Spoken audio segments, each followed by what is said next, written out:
오늘 이 말씀은 오늘 본문 말씀은 조금 길었죠. 그래서 오늘 내용이 좀 깁니다. 그래서 서론을 많이 축소를 하고 그러나 중요한 그 서론에 있어서 아주 중요한 부분만 좀 터치하고자 합니다. 예수 그리스도는 누구신가 그랬어요. 서론으로.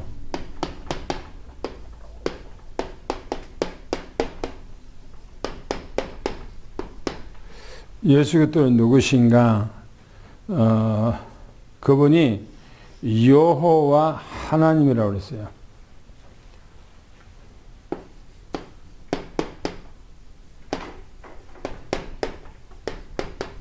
여호와 하나님이시죠. 근데 이분이 영세전에 뭐 하셨는가? 예정을 하셨다 그랬어요. 하나님께서 영세전에 예정을 하셨다. 예정하셨는데 지난번에 제가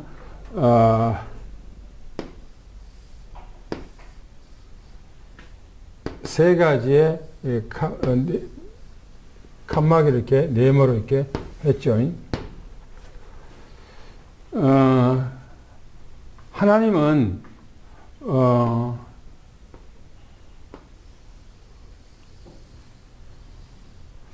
하나님께서는 이 구약시대나 또 이 신약시대나 또 이 교회사 시대에 어느 시대든 주님께서는 그때가 바로 현장이고 그때가 현재고 바로 이때가 현재고 이때가 다 현재입니다. 하나님께서는 오늘이라고 하는 현재 속에서 언제나 존재하고 계세요. 주님께서 우리가 지금 교회사 시대에 살고 있지만 하나님은 이 에덴 동산에서 창조했을 때 오늘 그날이에요. 주님께서는. 우리는 수천 년이 지났지만은 하나님께서는 그날이 오늘입니다.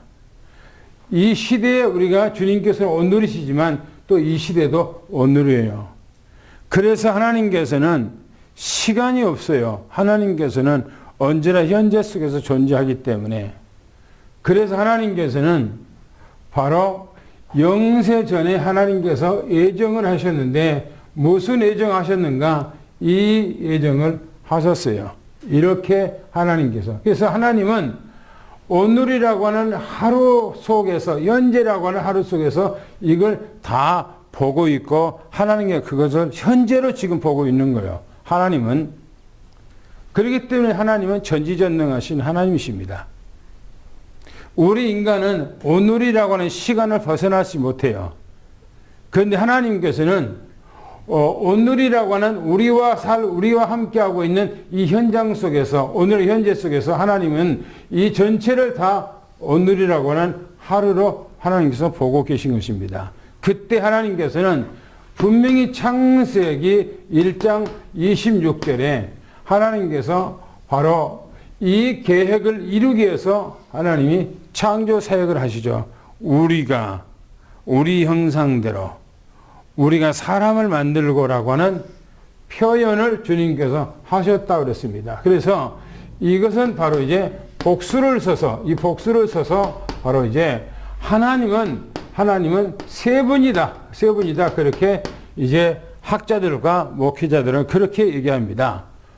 이 창세기 1장 바로 1장 26절 또 1장 1절에 여호와 하나님이 천지를 창조하시니라. 그래서 하나님이라고 하는 그 속에는 복수 3인칭이 들어있다 해서 하나님은 바로 세 분이다. 그러나 이분이 한 분이다. 그래서 구약에는 성부. 또 신약에는 성자. 또 교회사에서는 성령. 이 분이 따로 인격체로 하나님께서 다른 인격체로 해서 바로 성부 하나님이 존재하고 계시고 또 성자 예수님도 하나님하고 다른 인격체로서의 성자 예수님이 존재하고 계시고 또 성령도 바로 다른 인격체에서 존재하고 계시는데 세 분이서 같이 함께 여기서 있었는데 이 세 분이 한 분이라고 하는 것이 바로 일반 교회에서 얘기하고 있는 거예요. 모든 목회자들과 학자들이 그렇게 얘기하고 있어요. 그런데 이제 목회자들 나름대로 또 이제 달리 또 얘기하는 목사들도 많이 있습니다만은 저는 하나님께서 이 모든 계획을 하나님이 세우시고 하나님께서 한 분이에요. 하나님 여호와 하나님 한 분 하나님께서 바로 구약에는 바로 나 여호와 한 분 하나님께서 드러내야 되겠다라고 하는 생각을 갖고 계속해서 구약 성경에 보면 여호와 나 여호와가 말하노라 나 만군의 여호와가 말하노라 나 여호와가 지금 말하노라 이렇게 말하고 있거든요. 그래서 여호와 하나님을 얘기하고 있어요. 하나님은 딱 드러내죠. 그리고 신약에는 바로 예수님께서 하나님 아버지, 구약에 계시는 이 분을 바로 하나님 아버지라고 자꾸 얘기하셔요. 그러니까 학자들은 이해를 못하고 바로 예수님은 다른 존재로서의 바로 존재하고 있었구나. 그래서 영세전에 이 예수님께서 존재하고 있었는데 이 분과 다른 분이구나. 그러나 한 분이다 라고 얘기해요. 이해가 안 되죠? 그러나 저는 그것이 아니고 성부 하나님께서 영으로 계셔요. 이분이 영으로 계셔요. 근데 이분이 바로 이 땅에 사람의 모습으로 오셨어요. 어떻게 해요? 영으로, 육을 가진 영으로 오셨어요.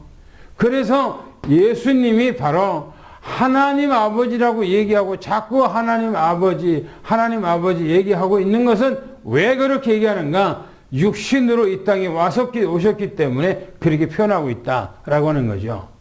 예수님께서는 십자가에 돌아가시고 구속사역을 다 완성하시고 주님께서는 십자가에 죽으셨죠. 그리고 예수님이 부활하셔서 승천하신 후에 오순절 마가다락방에 성령으로 다시 오셨어요. 이 영이 바로 같은 영입니다. 그래서 한 영이에요. 한 영. 이게 한 영이에요. 뭐 다른 영이 아니고 인격체가 다른 것이 아니고 형체만 다를 뿐이에요. 구약에는 바로 영으로 존재하시고 그 영이신 하나님께서 바로 육체로 가지고 이 땅에 오셨고 또 이제 보혜사 성령으로 오셨기 때문에 형체가 다른 것처럼 보이지만은 한 분이라는 것을 얘기하는 것이 바로 뭐냐? 여호와 하나님이시다. 여호와 하나님이시다. 그분이 영생에 예정했던 것을 다 이룬 것이다. 그랬죠. 제가 그래서 하나님께서 사람을 창세기 1장 26절에 사람을 창조했을 때에 이 창조된 인간이 완벽한 인간이었는가? 완벽한. 타락하기 전에도 그러면 완벽한 인간이었는가? 아니에요. 타락하기 전에도 완벽한 인간이 아니에요. 그래서 성경에 사도 바울은 로마서 5장 14절에 뭐라고 얘기하면 아담은 오실 자의 모양이다. 그렇게 말했어요. 오실 자는 예수 그리스도가 이 땅에 오실 메시아의 그 분이다 라는 것을 얘기하죠.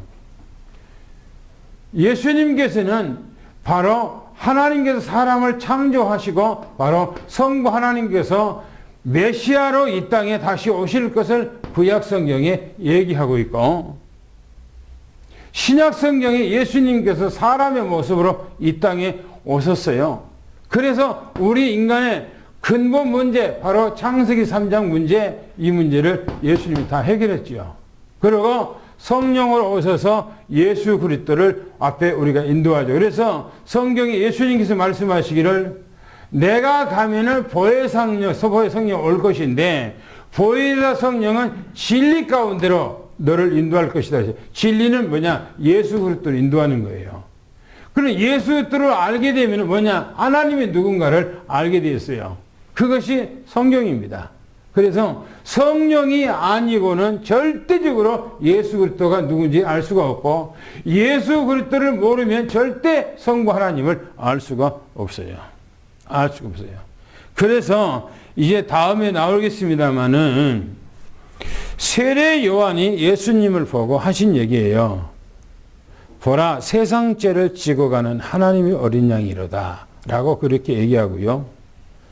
또 말하기를 뭐라고 얘기하냐면 나는 그분의 신발끈 매기도 신발 들기도 나는 감당하지 못한 존재로다. 그분은 나의 뒤에 오셨지만 나보다 먼저 존재한 분이라 그렇게 얘기했어요. 세례 요한이. 근데 감방에 들어간 세례 요한이 자기 제자들을 예수님 앞에 보내서 하는 얘기입니다. 뭐라고 얘기했냐면 당신이 이 땅에 오시기로 약속했던 그분이 맞습니까? 아니면은 우리가 다른 분을 기다려야 됩니까? 라고 자기 제자를 예수님 앞에 보내서 그 질문해요. 무슨 말이에요? 세례 요한에게 성령으로 역사했을 때 예수님을 바르게 알았지만 깜빵에 있어서 이제는 성령의 역사 교통함이 없으니까 세례 요한이 예수님에 대해서 질문하는 거예요. 당신이 오기로 약속했던 그분 맞습니까? 아니면 우리가 다른 분을 기다려야 됩니까? 그러고 물었어요. 우리가 신앙생활 하면서 성령의 역사가 아니면 절대 그리스도를 알 수가 없어요. 왜요? 같은 영이거든요. 한 영이거든요. 그리고 이 예수 그리스도가 누군지 모르면 절대 성부 하나님을 알 수가 없는 거예요. 그래서 이 삼위일체론은 아주 중요한 내용입니다. 그래서 먼저 우리가 또 이제 서론적으로 몇 가지가 지나갔던 것을 좀 보고요. 전지전능하신 하나님, 창조주 하나님 여호와라 했어요. 전지전능하시다. 이 전능하신 하나님 여호와 그랬어요. 여호와. 이번엔 하나님은 한 분이라 그랬어요. 하나님은 한 분이 한 분. 두 분이 아니에요. 믿습니까? 할렐루야. 하나님은 한 분이에요. 두 분 아니에요. 그리고 하나님은 뭐라고요? 하나님은 뭐라고요? 영으로 계시, 영으로. 하나님은 영이에요, 영. 그 영이 예수님께서 이 땅에 오실 때 그 영으로 오신 거예요. 그래서 요한복음 14장 16절에 말하기를 또 다른 보혜사를 보내주실 것이라고 얘기한 거예요. 성경에 마태복음 1장 18절에 보니까 성령으로 잉태됐다고. 그 성령이 누구냐? 바로 하나님의 영이에요. 그분이 누구냐? 영존하신 하나님이다. 영존하십니다. 영존하신 하나님. 이분이 누구냐? 바로 예수 그리스도다 그랬어요. 영존하신다라고 하는 거 영원히 존재하신다 그 말이에요. 언제부터요? 에덴 동산에부터. 아니요. 그 전에부터. 영세 전부터 존재하신 분이다. 그렇게 말합니다. 누가요? 예수님께서. 그래서 지난번에 여러분들이 얘기할 때 성경에 보면 나는 처음이요. 나는 이 마지막이요. 나는 알파요. 나는 오메가라. 그렇게 얘기한 거예요.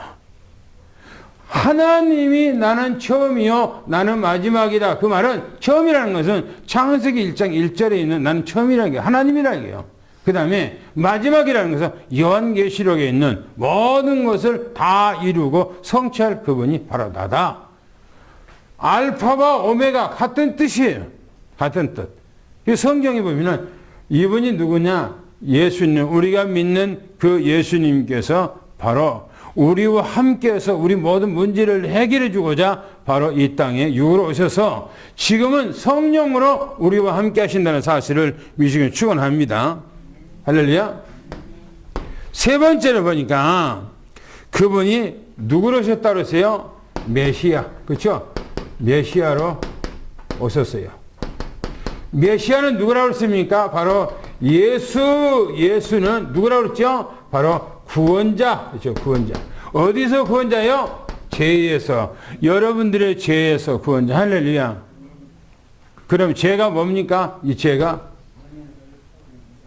뭐예요? 하나님을 안 믿는 거. 뭐예요, 죄가? 복음을 안 믿는 거. 죄가 뭐예요? 하나님 말씀을 안 믿는 거. 그게 죄예요. 죄라는 게 이 땅에서 남의 것을 도둑질하고 훔쳐먹고 사기치고 하는 거, 살인하고 하는 거 죄지요. 어떤 회사에서 어떤 사람은 요즘에 매스컴에 올라오죠. 한 사람이 그 2천억을 회사 돈을 빼먹었어요. 2천억을. 그래서 나는 세상에 어떤 회사가 그렇게 무능한 회사가 있어서 2천억을 빼먹을 동안 아무도 몰랐을까. 2천억을. 1900 몇 억이에요. 그것도 죄지요. 엄청난 큰 죄지요. 그런데 진짜 죄는 뭐냐면 하나님을 불신한 거, 복음을 증거했는데 안 믿는 거, 말씀을 거부하는 거, 하나님의 존재에 대해서 아예 그냥 불신하는 거, 그게 죄예요. 가장 큰 죄. 그거는 자기 근본에 대해서 부정한 거예요. 여느 가정에서 자녀들이 가장 큰 죄가 뭐예요? 부모님을 업신여기는 거. 다른 거 다 해놓고, 다 집어넣고, 부모를 업신여겨. 부모님의 말에 콧방귀 껴. 부모님의 말하는 것에 대해서 가척게 생각해. 호로자식이죠. 못돼 먹었죠. 지가 근본이 어디서 나왔는데, 지가 근본이 어디예요? 부모로부터 온 거예요. 그런데 가정에서 부모님을 업신여겨요? 그러면 지가 또 난 자식이 자기 부모, 자기에 대해서 또 부정하면은 이놈 호로자식이라고 그럴 거 아니에요. 우리가 이 땅에서 살아가는데 가장 큰 죄는 하나님 불신한 죄예요. 바로 그분이 누굽니까? 바로 그리스도죠. 그리스도는 뭡니까? 직분이죠. 직분은 뭡니까? 바로 기름 부음 받은 자. 기름 부음 받다는 것은 세 가지죠. 왕으로, 또 뭐래요? 제사장으로, 또 선지자로. 이 선지자로 했더니 왕이란 뭡니까? 사단 마귀 완전히 머리통을 깨버렸다. 할렐루야. 여러분의 사단 마귀는 끝났어요. 요한일서 5장에 가보면 사단 마귀가 건들지도 못한다고 그랬어요. 만지지도 못한다고 그랬어요. 그러죠. 왜요? 우리는 거룩한 하나님의 자녀인데. 하나님께서 우리를 구속해서 자기가 핏값으로 우리를 샀는데 우리를 얼마나 주님께서 귀하게 여깁니까? 성경에서 말하기를 눈동자보다도 귀하게 여기신다고 그랬어요. 하나님께서 시공간을 초월하신 하나님께서 우리를 눈동자같이 살피신다니까, 보호하신다니까요. 그래 사단 마귀가 우리를 만져요? 아니요. 끝났어. 우리는 주님의 자녀입니다. 할렐루야. 왕 같은 예수님께서, 오늘 왕이신 예수님께서 사단 마귀 머리통을 깨버렸어요. 우리도 이 땅에는 살아가는데 왕 같은 제사장이, 할렐루야. 또 예수님께서 우리의 죄 문제를 해결하기 위해서 제사장으로 서서 우리의 과거, 현재, 미래 모든 문제가 예수 안에서 다 끝났어요. 유치원합니다. 그럼 현재 지금 죄를 짓는데요, 회개하면 돼요. 주님 앞에. 또 예수님께서는 길입니다. 선지자지요. 하나님 만나는 길. 우리는 이미 주님과 하나가 돼서 우리는 보좌의 축복이. 할렐루야. 할렐루야.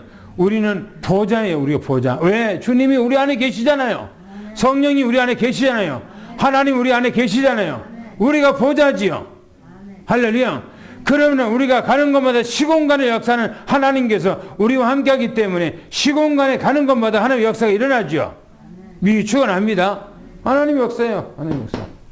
그래서 우리는 예수 안에서 모든 문제가 예수 안에 끝난 것을 미리 축원합니다. 할렐루야. 그 다음에 이제 보겠습니다. 그럼 본론으로 들어가서 우리가 처음에 메시지 했을 때 중풍병자를 고쳐요. 중풍병자. 중풍병자를 치유하시는 주님이셨어요. 그 다음에 두 번째, 지난주에 메시지 할 때는 마태를 부른 거예요. 마태를 부르심. 하나님께서 마태를 불렀어요. 오늘은 이제 세 번째지요. 오늘 메시지가 지난주 메시지하고 같이 연결되어 있는 거예요. 지난주 메시지. 마태의 집에서 일어난 사건이에요. 지금 이 오늘 메시지가. 보셔요. 바리새인들이 예수께 금식하는 $2게 오늘요. $2. 세 번째는 뭐냐. 바리새인들 또 이제 세례 요한의 제자 이 사람들이 논쟁이 벌어진 거예요. 논쟁. 그러면 14절, 15절을 우리가 한번 같이 읽어볼까요? 14절, 15절에 뭐라 했는가 읽어보겠습니다. 시작. 그때 요한의 제자들이 예수께서 나와 이르되 우리와 바리새인들은 금식하는데 어찌하여 당신의 제자들은 금식하지 아니하나이까?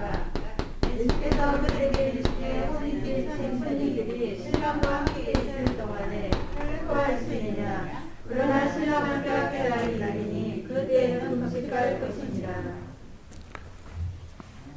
세례 요한의 제자들의 질이에요. 세례 요한은 예수님하고 밀접한 관계가 있죠. 예수님께서 이 땅에 사역하시기 전에 6개월 먼저 태어나서 예수님보다 먼저 사역을 했는데 그 사역이 예수님의 가는 길을 인도하는, 예수님을 선포하는 그런 일을 했던 거죠. 이 세례 요한이. 그런데 그 제자들이 예수님 앞에 와서 질문합니다. 이 예수님 앞에 왔다는 것은 어디냐면은 마태 집에서 예수님께서 지금 음식을 먹고 제자들과 함께 즐거운 시간을 갖고 있는 그 현장에서요. 그 현장에서 일어난 겁니다. 보세요. 성경 보니까 그때 그랬어요. 그때. 그때라는 말은 무슨 말이냐면은 마태의 가정에서, 이 마태의 가정에서 음식을 잡수시고 즐거운 시간을 갖고 있는 그때. 바리새인들이 예수님 앞에 이제 제자들에게 말하기를 당신 선생은 어찌해서 저런 죄인들과 저런 세리들과 함께 어울려서 식사하느냐 그렇게 했죠. 그때요. 그때 바로 그 자리에 그 자리에 요한의 제자가 뭐냐 예수님 앞에 찾아왔어요. 본문에 보면 그때 요한의 제자들이 예수님 앞에 찾아왔어요. 예수님께서 마태의 가정에서 제자들과 그 죄인들과 세리들과 식사를 하고 있다 하고 그 소문을 듣고 이 세례 요한의 제자들이 찾아온 거예요. 예수님 앞에 찾아왔어요. 뭐 때문에 찾아왔어요? 뭐 때문에? 중요합니다. 우리와 바리새인들은 보셔요. 우리와 이 바리새인은 금식 하는데 이 금식을 하는데 지금 세례 요한의 제자들이 예수님 앞에 찾아와서 지금 따지는 거예요.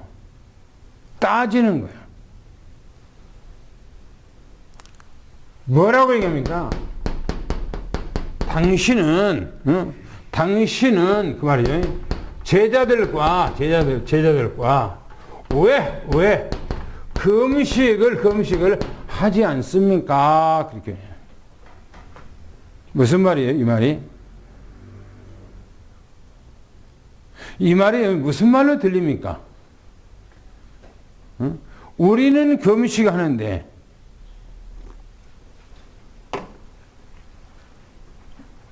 당신은 제자들과 함께 금식하지 않습니까? 이 말이 무슨 말로 들리죠? 우리가 신앙생활하면서 이 바리새인들 같은 이런 신앙생활을 하기가 십상이고요. 세례 요한의 제자들처럼 이렇게 우리가 신앙생활하기가 십상이에요. 내가 뭔가가 조금 하나님 앞에 일하면 왜 나는 일하는데 당신은 안 해?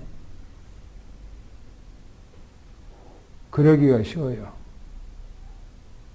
나는 이렇게 하나님 앞에 하는데 당신들은 뭐래? 뭐예요?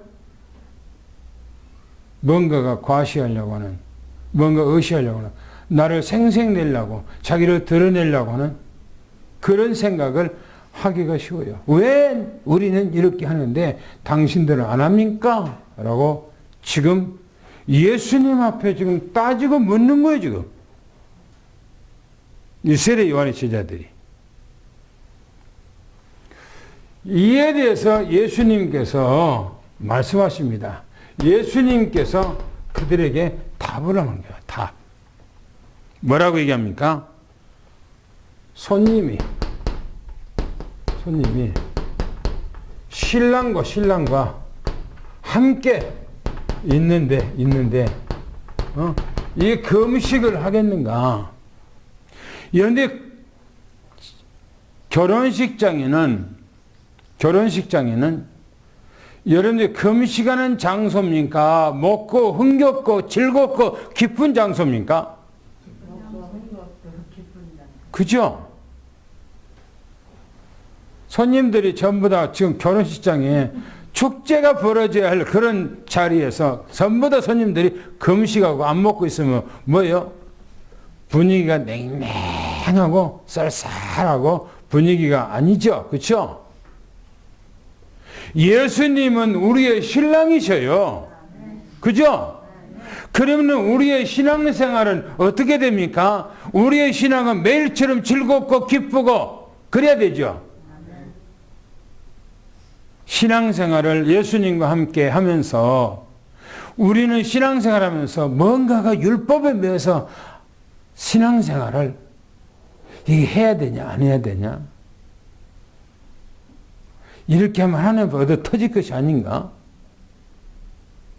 그런 생각을 하고 우리는 율법에 매여서 어떤 교리에 매여서 어떤 교권에 매여서 신앙생활을 하기가 너무나 쉽죠. 그렇게 하죠. 그런데 주님께서는 손님이 신랑과 함께 있는데 예수님께서 우리 신랑인데 그 신랑이 지금 계시는데 손님들이 금식하고 안 먹고 하겠냐라고 하는 거예요. 그러면서 여기서 또 얘기하기를 신랑이 빼앗기면 이 신랑이 뭐요? 빼앗기면 뭐요? 그때 금식하리라 이렇게 말합니다. 그런데 우리는 주님이 내 안에서 신랑으로 계시기 때문에 빼앗긴 것이 아니에요. 우리는 주님하고 함께 있기 때문에 빼앗긴 사람들은 불신앙자들이에요. 안 믿는 사람들이요. 그 사람들은 하나님이 없어, 예수님이 없어. 그렇기 때문에 그 사람들은 세상의 모든 여러 가지 것들의 제약에 매여서 생활하고 있는 거예요. 우리는 예수님 앞에 있기 때문에 함께 있기 때문에 자유한 거예요. 그리고 우리는 즐겁고 기쁜 거예요. 할렐루야. 그렇게 살기를 예수는 축원합니다. 당구장 뵙겠습니다. 시작. 마태의 집에서 예수께 대한 잔치 벌린 후 요한의 제자들이 예수께 나와 우리와 바리새인들은 금식할 때 당신의 제자들은 금식하지 않습니까? 예수께서 그들에게 스스로 말씀하시기를 손님들이 신랑과 있을 때 금식하지 않고 신랑을 빼앗길 때 그때 금식하게 되리라 하십니다. 이 말씀은 제자들이 신랑 되신 예수와 함께 있을 때 금식하지 않고 예수 그리스도가 십자가에 돌아가시면 그때 금식하게 되리라 하십니다. 예수님 십자가에 돌아가시면 금식한다기보다는 빼앗긴다. 신랑이 내 안에서 없어진다. 율법으로 돌아간다. 그런 의미가 더 맞는 거겠죠. 여느 주님이 나와 함께하기 때문에 우리는 언제나 신랑과 함께한 겁니다. 그래서 언제나 우리는 즐겁고 기쁘고 내 삶이 축제가 돼야 돼요. 할렐루야. 두 번째 읽겠습니다. 16절, 17절을 읽습니다. 시작. 생배조각을 낡은 옷에 붙이는 자가 없나니 이는 죽은 것이 그 옷을 당겨 헤어짐이 더하게 되며 새 포도주를 낡은 가죽에 넣지 아니하나니 그렇게 하면 부대가 터져 포도주도 쏟아지고 부대도 버리게 되니라. 새 포도주는 새 부대에 넣어야 힘이 다 보존되느니라. 예수님께서 지금 이 금식에 대해서 얘기를 하시면서 이 말씀을 하고 계시는 거예요. 그러면 이 금식에 대해서 말씀하신 이 내용에 대해서 바로 답이 오늘 이 말씀이 답이 될 수 있어요. 보셔요. 생배 조각 그랬어요. 생배 조각. 여러분들 이 생배 조각은 옛날에는 혹시 젊은이들은 여기 몰라요.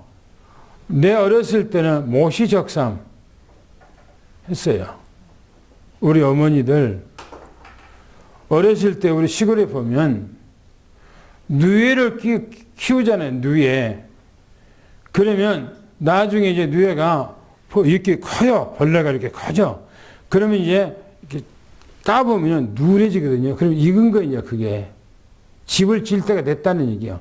그럼 거기다가 이제 나무 이제 뭐냐면은 도토리 나무, 상소리 나무를 이제 배다가 거기다가 올려줘요. 그러면 그들이 이제 그때부터는 밥 안 먹고 올라가서 자기 집을 짓거든요. 그거 갖고 이제 뭡니까? 이게 물리 돌면서 이제 그 실을 그래서 빼내갖고 이제 옷을 해 입고 그거는 아주 고급 옷이죠. 실크 옷이죠. 옛날에 최고 좋은 옷이죠. 그게 지금도 실크 옷은 좋지요. 그런데 모시적삼이 있어요.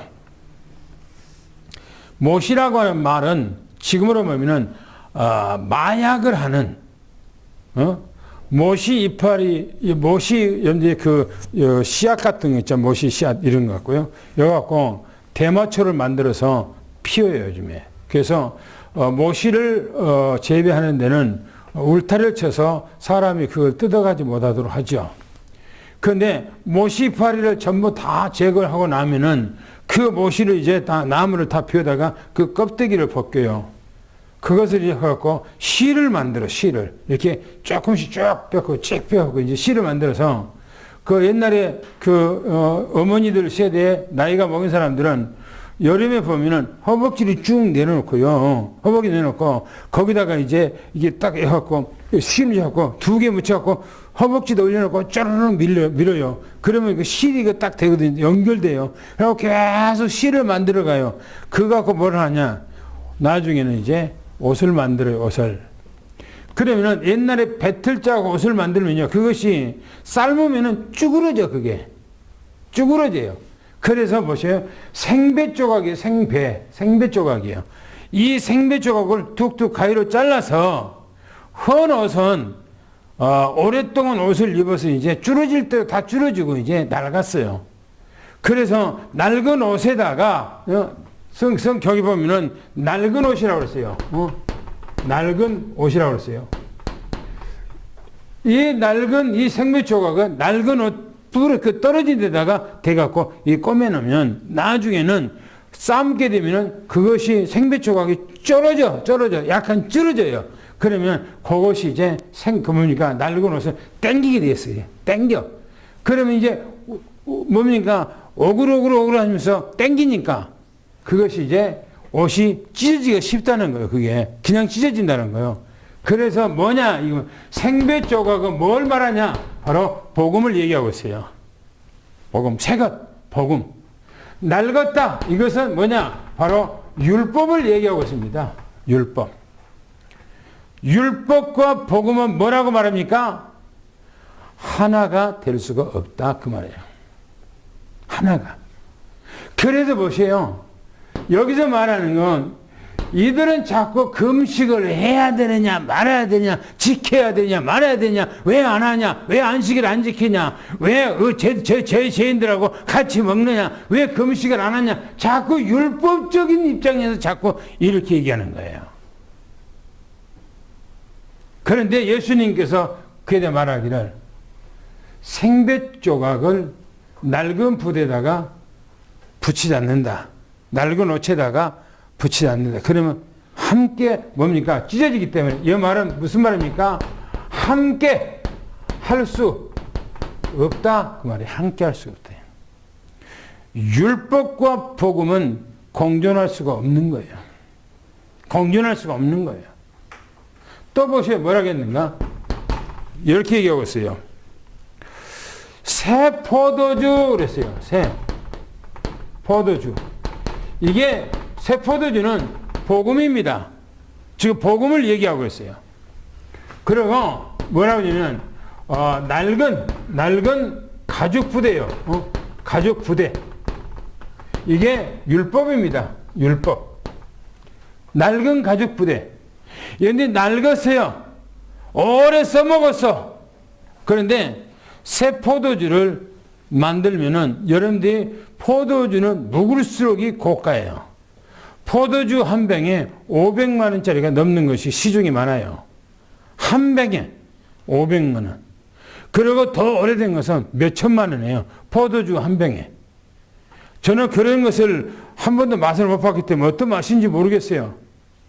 그러나 포도주 맛이 틀리다는 거예요. 포도주 맛이.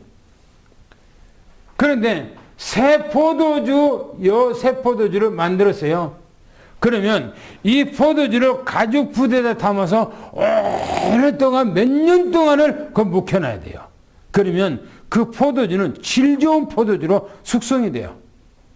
그런데 오랫동안 써먹었던 이 가죽 부대에다가 이 새 포도를 넣고 오랫동안 놔두면 이 가죽 부대가 떨어져 버리면 이 새 포도주도 다 새갖고 다 흩어져 버리죠. 터져 버리니까. 그래서 새 포도주 복음이고 낡은 포도주 율법인데 함께 할 수가 없다 그 말입니다. 이해가 됩니까? 함께 할 수가 없어요.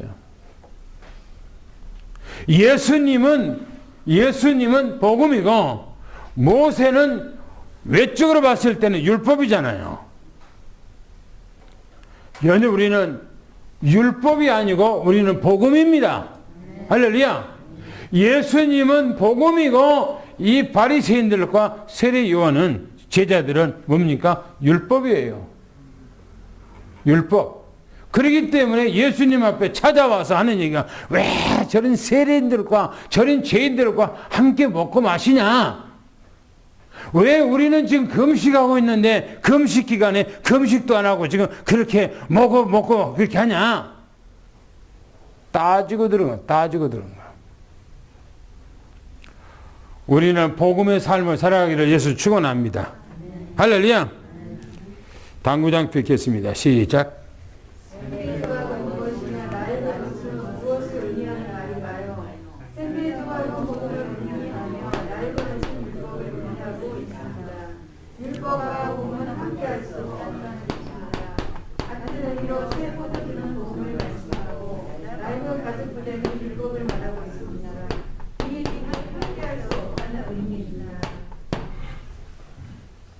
두 번째 단락이에요.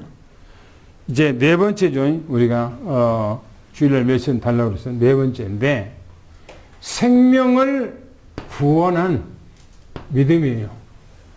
그러니까 생명을 어떻게 하냐? 어떻게 우리가 구원을 받느냐? 믿음이에요. 믿음. 믿음이 얼마나 중요한지 모릅니다. 보세요. 우리가 한번 읽어보겠습니다.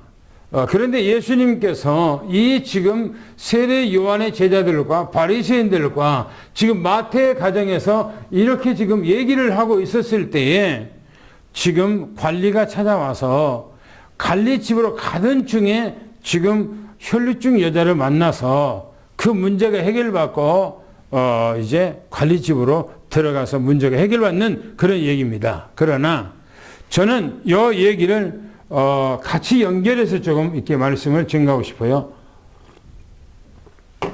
말씀을 읽어보겠습니다. 18절, 19절, 또 23절, 26절까지 읽어보겠습니다. 시작. 예수께서 이 말씀을 하실 때에 한 관리가 와서 저라며 이르되 내 딸이 방금 죽었사오나 오셔서 그 몸에 손을 얹어 주소서. 그러면 살겠나이다 하니 예수께서 일어나 따라가시매 제자들도 가더니 예수께서 그 관리의 집에 가사 피리 부는 자들과 떠드는 무리를 보시고 이르시되 물러가라. 이 소녀가 죽은 것이 아니라 산다 하시니 그들이 비웃더라. 무리를 보내신 후에 예수께서 들어가사 소녀의 손을 잡으시매 일어나는지라. 그 소문이 그 온 땅에 퍼지니라. 아멘. 보세요. 한 관리요, 관리. 이 관리라고 하는 말은 오늘로 말하면 공무원이요, 공무원. 오늘로 말하면 공무원. 이 사람이 지금 자기 딸이 죽었어요. 딸이 죽었어. 그래서 예수님께서 자기 동네에 와 계시다고 하는 소문을 들은 거예요. 이 관리가 자기 딸이 죽었는데 예수님이 그 동네에 와 계시다는 소문을 듣고 마태의 집에서 지금 예수님께서 먹고 마시고 거기서 즐겁고 지내고 있는 그 소문이 들려졌어요. 그래서 이 관리가 마태 집으로 찾아간 거예요. 마태 집으로. 예수님이 계시는 그 마태 집으로 찾아가서 예수님이 계실 때 그랬어요. 예수님께서 말씀하고 계실 때 누구하고 말씀하고 계실 때 바리새인들과 세례 요한의 제자들과 지금 말씀하고 그 계시는 그 현장에 그 말이에요. 지금 바리새인이 아니 관리인이 예수님 앞에 찾아왔다는 겁니다. 가서 하는 얘기가 뭐라고 얘기하면 한 관리에 절하며 그래서 이 관리가 절하며 왜 절합니까? 왜 절해요? 자기의 삶이 너무너무나 절박한 거야. 왜요? 자기의 딸이 죽었거든요. 부모가 자식을 죽은 것보다 힘겨운 것이 없어요. 요즘에는 방송에는 안 나와요. 그런 방송에는 내놓질 않아요. 맨날 그냥 하는 얘기가 뭐 코로나 몇 사람이 뭐 감염됐니 뭐 병상이 부족하니 국민들을 호도하게 해서 맨날 그런 얘기만 하지 죽은 사람에서 안 나와. 젊은 청년들이 백신 맞고 죽었다는 얘기 안 나와. 고등학생들이 이 백신 맞고 죽었다는 얘기 안 나와요. 그런데 이 백신 맞고 죽은 부모가 어떻게 했어요? 자식이 죽었는데 미쳐버린 거예요. 생때 같던 그 건강한 자식이 백신 맞으러 갔다가 그 맞고 와서 며칠 동안 들어놓고 어떤 아이는 백신 맞고 누워서 너무너무나 고통스럽고 숨을 못 쉬고 있다가 났어. 그런데 나중에 살아났는데도 불구하고 숨쉬기도 힘들고 고통도 힘들고 어렵다는 거예요. 이 지금 그 부모가 애절한 것처럼 이 관리도 지금요 절박한 거야. 왜? 자기 딸이 죽었기 때문에. 그래서 절하며 주님 앞에 뭐냐면은 요청을 하는 거예요. 주님 앞에.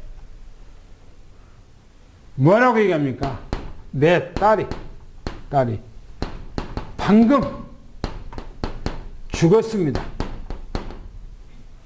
내 딸이 지금 고막 죽었습니다. 하고 울면서 얘기 안 하겠어요. 사색이 된 입장에서 얘기를 안 하겠어요. 생태 같은 그 자식이 죽었는데. 그러면서 말하기를 오소서 내 딸에게 몸에 손을 얹으소서. 내 딸 위에다가 몸에다가 당신의 손을 좀 올려주세요. 뭐라 합니까? 그리하면 뭐랍니까? 살아날 것. 그리하면 살아날 것을 믿습니다. 그런데 믿어야 돼, 하나님이에요. 할렐루야. 아무리 하나님께서 역사해도요, 안 믿으면은 역사 안 하는 거예요. 바리새인들은요, 아무리 역사해도요, 안 믿어. 그러니까 그 바리새인들의 삶 속에서 역사가 아무것도 없어요. 보세요. 이 지금 관리가 예수님 앞에 요청을 합니다. 예수님께서 성경이니까 일어나 뭐요? 그 사람을 따라갔다 이렇게 얘기합니다. 제자들과 함께 갔다는요. 그때 성경에서 말하기를 23절 26절에 보면 예수께서 이 관리 집에 도착했어요. 도착해서 보니까 거기는 뭐하는 사람? 피리 부는 자. 연인 마가복음 누가복음 보면 거기서 피리 부는 자라고 또 우는 자 그랬어요. 우는 자. 이스라엘 나라에서는 사람이 죽으면 이웃들 친척들이 와서요 울고 불고 또 이제 동네 사람들이 와서 피리를 부르고 하는 것이 그들의 문화인가 봐요. 사람이 죽었을 때 피리를 불어주고 또 울어주고 하는 그것이 그 문화인가 봐요. 그래서 사람들이 이제 그 관리의 딸이 죽었기 때문에 와서 막 피리를 불고 또 막 울고 아내가 막 집안애가 막 시끌벅끌하고 막 울고 막 피리를 불고 난리치거든요. 그런데 예수님께서 뭐라 합니까? 뭐라죠? 물러가라. 이 딸이 뭐라고요? 딸이 죽은 것이 아니라 뭐라고요? 잔다. 딸이 죽은 것이 아니라 잔다. 여러분들이 믿는 사람들은 죽은 것이 아니고 자는 거예요. 할렐루야.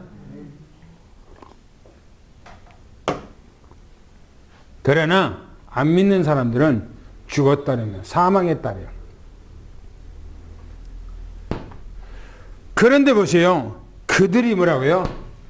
그들이 뭐 했다는가? 그들이 비웃었다고 했어요. 말도 안 되는 소리다. 사람이 죽었는데 잔다고? 말 같은 소리를 해야지 하고 사람들이 쫓아내니까 피리 분 사람들이 피리를 불다 말고 내놓고 그냥 밖으로 쫓아나가고 쫓겨나가고 또 울고 있는 사람들이 그냥 눈물 닦고 그냥 일어나서 전부 다 쫓겨 밖으로 나가는 거예요. 다 쫓아내고 조용한 상태에서 예수님께서는 바로 그 집에 들어가셨어요. 그러 들어가서 소녀의 이 소녀의 손을 성경이 잡으심에 그 소녀가 뭐라고 했어요? 일어났다. 그 소녀가 죽었는데 잠자는 사람이 손을 잡고 손을 잡으니까 금방 깨서 일어난 것처럼 그 소녀가 일어났어요. 성경에서 말합니다. 그 소문이 뭐라고요? 온 땅에 퍼졌다는 거예요. 생각해 보세요. 금방 피를 불고 한 사람이 밖으로 쫓겨나갔어요. 울고 그냥 눈물 닦고 훔치다 말고 그냥 밖으로 쫓겨나간 사람들이 그냥 다 집으로 갔겠어요. 뭐죠? 대문 밖에, 울타리 밖에서 전부 다 이제 주시하고 있겠죠, 이렇게. 네? 주시하고 있겠죠. 그런데 예수님께서 방에 들어가서 그 손을 잡으니까 일어나서 밖으로 데리고 나왔겠죠. 그렇죠? 밖으로 데리고 나왔겠죠. 근데 어떻게 했어요? 그것은, 담 뒤에서 보는 사람들이 어떻게 했어요? 놀래 까무라칠 정도죠. 죽었던 아이가 일어나 살아났단 말이에요. 무슨 말입니까? 주님은 누구예요? 주님은 누구예요? 그러니까 생명의 누구예요? 주인이에요. 생명의 주인. 창조자예요. 할렐루야. 성경에 말합니다. 요한복음 1장 1절부터 태초에 말씀이 계시니라. 이 말씀이 하나님과 함께 계셨으니 이 말씀이 곧 하나님이시라. 이분이 창조하지 않은 것 없이 모든 것을 다 창조했다고 그랬어요. 보이는 것들이나 보이지 않는 것들이나 모든 것 다 창조했다고 그랬어요. 이분이 누굽니까? 창세기 1장 태초에 하나님이 세상을 천지를 창조하시니라. 그 천지를 창조했던 바로 그 주님이 누구냐? 생명의 주인이에요. 주님께서 어린아이 소녀의 손을 잡으니까 그 죽은 자가 일어났어요. 살아났어요. 여러분들의 가정에 믿음이 살아나기를 축원합니다. 할렐루야. 주님께서 함께 하시며 여러분들의 모든 문제가 해결받기를 예수는 축원합니다. 할렐루야. 마지막 20절 22절을 읽습니다. 시작. 12의 동안이나 혈류증으로 앓는 여자가 예수의 뒤로 와서 그 겉옷가를 만지니 이는 제 마음에 그 겉옷가마저도 구원을 받겠다 하니라. 예수께서 돌이켜 그를 보시며 이르시되 딸아 안심하라. 내 믿음이 너를 구원하였다 하시니 여자가 그 즉시 구원을 받으니라. 할렐루야. 예수님께서 관리집에 지금 가고 있는 중이에요. 관리집으로 가고 있는 중이에요. 사람들이 너무나 많이 예수님의 가는 곳마다 사람들이 예수님 앞뒤로 그냥 미어 터지는 거예요. 예수님 가시는데. 그런데 이 혈류증, 이 여인이 보면은 혈류증이라는 말은 오늘날로 말하면 자궁암이에요. 자궁암. 그래서 계속 피가 멈추지 아니하고 계속 흘러내리는데 미치는 거예요.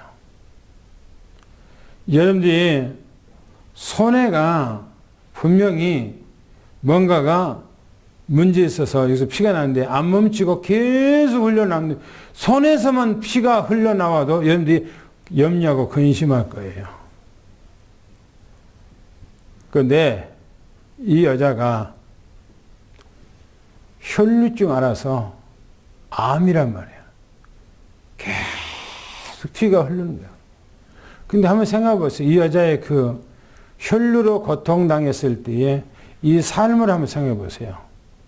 이 삶을. 성경에 누가복음에 이 말씀에 대해서 뭐라고 기록하냐면 이 여자가 병을 낫기 위해서 이 병원 저 병원을 다 다녔다고 그랬어요.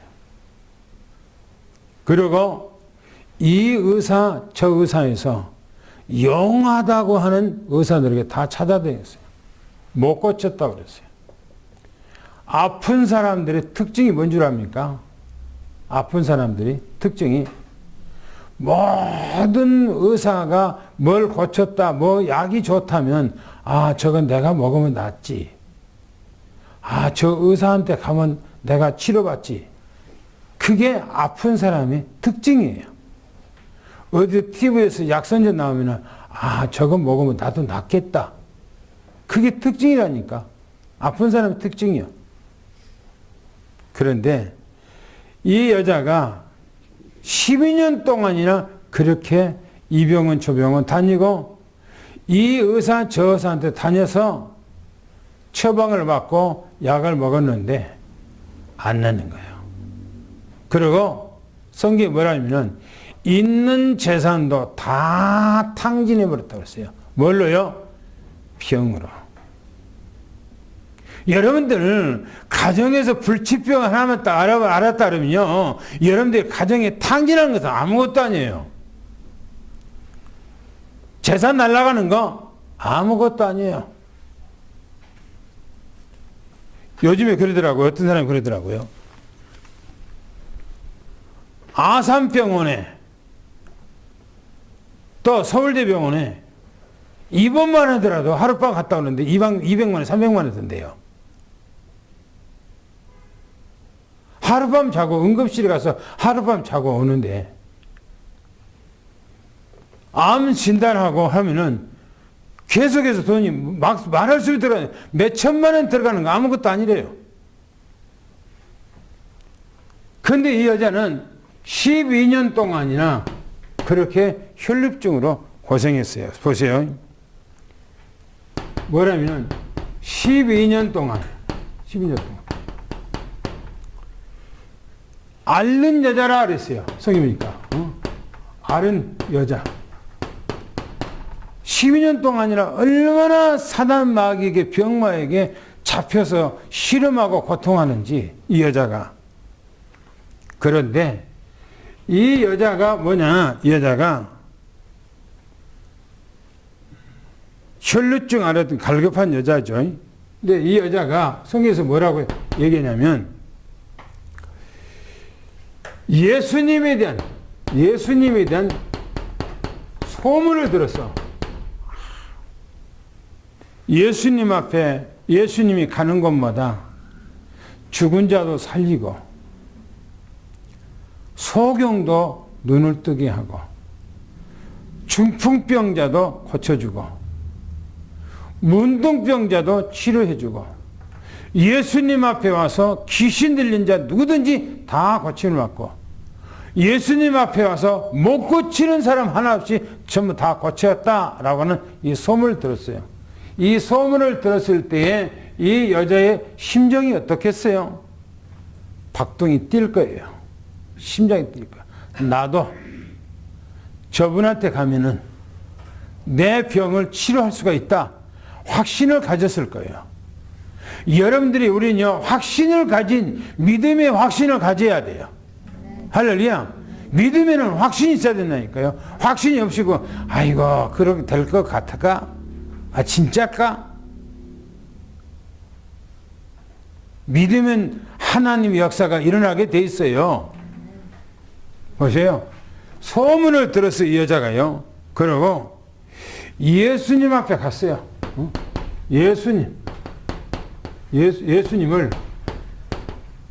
찾아갔어. 예수님을 찾아갔는데 그 많은 사람들이 예수님을 둘러싸서 옹신없이 많이 지금 이동하고 있는 거예요. 근데 이 여자는 오랜 동안 병색에 시들어서 여자의 그 꼴이 아니야. 병색에 오랫동안 시달린 사람의 꼴은요, 꼴이 아니에요. 머리는 그냥 더풀더풀하고 병색에 오랫동안 있으면요, 머리가 더풀더풀하고 머리가 윤기가 없어요. 머리가 그냥 몸이 푸석푸석해. 얼굴은 깍 말랐지요. 그러고 남는 차례로 예수님을 찾아간 거야. 그런데 사람들이 너무나 많아. 감히 예수님 앞에, 얼굴 앞에 나서서 나를 위해서 만져주고 치료해주세요 말할 수가 있는 힘도 없어. 이 여자는 예수님을 찾아왔는데 성경에서 뭐라고 하냐면은 예수님의 옷만 만져도, 예수님의 옷만 만져도 낫겠다. 예수님의 옷만 만져도 낫겠다는 그 믿음이 자기 마음속에 확 사로잡는 거예요. 근데 예수님의 면상 앞으로 가서 예수님 앞에 치료달라 할 수가 없으니까 예수님은 뒤로 간 거야. 뒤로. 많은 사람들이 밀고 땡기고 예수님 찾아가는데 이 여자가 그 많은 사람들의 뚫고 안으로 힘을 들어가서 예수님이 가까이 와서 사람들 사이에서 손을 내밀어 예수님의 옷자락을 만지는 거예요. 이때 예수님께서 누가 내 옷을 만졌냐? 이 여자 깜짝 놀랐겠죠. 제자들 뭐라는 줄 알아요? 아이고 선생님, 이 많은 사람들이 지금 밀고 땡기고 하는데 어디 붙이고 뭘 하는데 누가 만졌는지 누가 압니까? 예수님이 뭐라는 줄 알아요? 아니다. 누가 지금 내 옷에 손을 댔느니라. 내게서 능력이 나갔느니라. 얘기하는 거예요. 그때 그 뒤에서 예수님의 옷자락에 손만 대도 낫겠다거나 이 여자가 숨길 수가 없는 거예요. 예수님 앞에 나타나서 자기가 이제까지 생활했던 모든 것을 이실짓고 예수님 앞에 얘기한 거예요.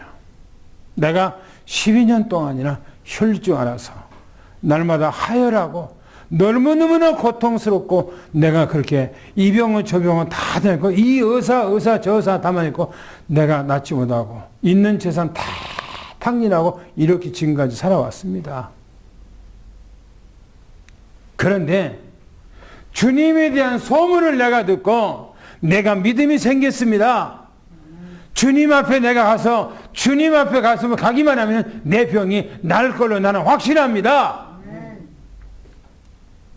그리고 감히 주님 앞에 내가 얼굴을 내밀고 고쳐달라는 소리 없어서 내가 뒤로 가서 예수님이 옷자락만 만져도 내가 낫겠다고 하는 그 믿음이 내 마음에 들었습니다. 그때 예수님께서 뭡니까? 그 여자에게 하는 얘기입니다. 그를 보시고 하는 얘기예요. 따라. 안심하라 그랬어요. 안심하라. 내 믿음이 너를 뭐 했다고요? 구원했다. 너를 구원했다. 네 믿음이 너를 구원했다는 거예요. 여러분들이 우리가 하나님 앞에 나올 때 하나님 내게 믿음을 주옵소서. 그 믿음이 있어야 돼. 할렐루야. 믿음이 없이는 하나님을 기쁘시게 못하나니 히브리서 11장 6절에 말합니다. 믿음이 없이는 하나님을 기쁘게 할 수가 없어요. 아무리 하나님 앞에 천냥을 드리고 하나님 앞에 무슨 것을 다 드린다처럼 내 믿음이 없으면 의미가 없는 거예요. 내가 믿음이 있어야 돼요. 할렐루야. 믿음의 길을 축원합니다. 보시오. 즉시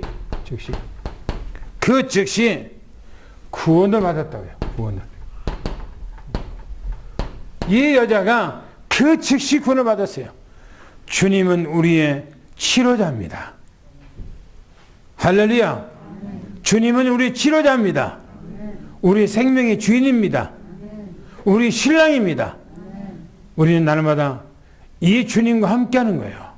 보좌의 축복, 시공간을 초월한 하나님의 능력, 은혜, 이게 날마다 여러분의 축제가 되고 여러분의 기쁨이 넘쳐나는 그런 삶이 여러분 되시기를 예수님 축원합니다. 할렐루야. 당구장표 읽고 마치겠습니다. 시작. 이 사건은 관리가 누군가를 살려달라 함으로 관리집으로 가다가 일어난 사건입니다. 혈루증 앓는 여인의 갈급한 믿음의 행위입니다. 12년 혈루증을 앓고 고통한 여자가 예수의 뒤로 와서 그 겉옷을 만지니 그 옷만 만져도 구원받겠다 함이라. 예수께서 돌이켜 그 여인을 보시며 따라 안심하라. 내 믿음이 너를 구원하였다. 여자가 그 즉시 구원을 받았다 했습니다. 하나님, 우리의 믿음이 한 관리의 예수님 앞에 찾은 그 믿음을 우리에게 허락하시고 이 혈류증 앓았던 여자가 예수님의 옷자락만 만져도 낫겠다고 하는 그 믿음을 가졌던 것처럼 우리의 믿음도 확실하게 하나님께서 우리 마음속에, 우리 영혼 속에, 우리 생각 속에, 우리 정신 속에 충만케 도와 주시옵소서. 날마다 가는 곳마다 축제가 되고 기쁨이 되고 영광이 되는 그런 삶이 되게 도와 주시옵소서. 예수 그리스도 이름으로 간절히 기도하옵나이다. 아멘. 찬양하겠습니다.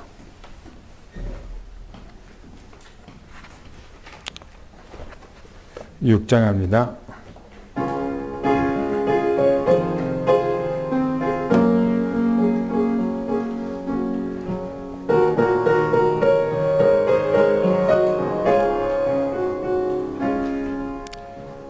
일어나라 시작하라 여호와의 렘넌트여 가진 것 없고 이룬 것 없으나 너는 하나님의 자녀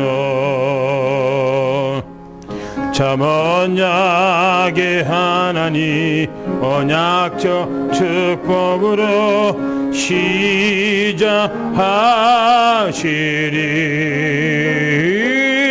너는 여호와의 자녀 너는 렘넌트 너는 21세기 주여 여호와의 강한 손봐 전능하심이 너의 것이니 하나님 오늘 이 삼성교회 모여 하나님 앞에 예배 드린 오늘 우리 장로님들 우리 권사님들 또 집사님들 우리 후대 렘넌트들 오늘 이곳에 또 없는 흩어져 있는 우리 렘넌트들 주의 은혜가 모든 삶 속에 미치게 하여 주옵소서 보좌의 축복이 시공간을 초월하신 하나님의 은혜가 그들에게 임하게 도와 주시옵시며 우리가 삶 속에 모든 그 행실마다 주님께서 임마누엘 하셔서 지키시고 보호하시고 승리케 도와주시옵소서. 지금은 우리 주 예수 그리스도의 은혜와 하나님 아버지 사랑하심과 성령님의 교통내주 충만하신 은혜와 역사가 오늘 사랑하는 모든 성남 성녀 머리 위에 가정과 직장과 산업 위에 지금부터 영원히 함께 계실지어다. 아멘.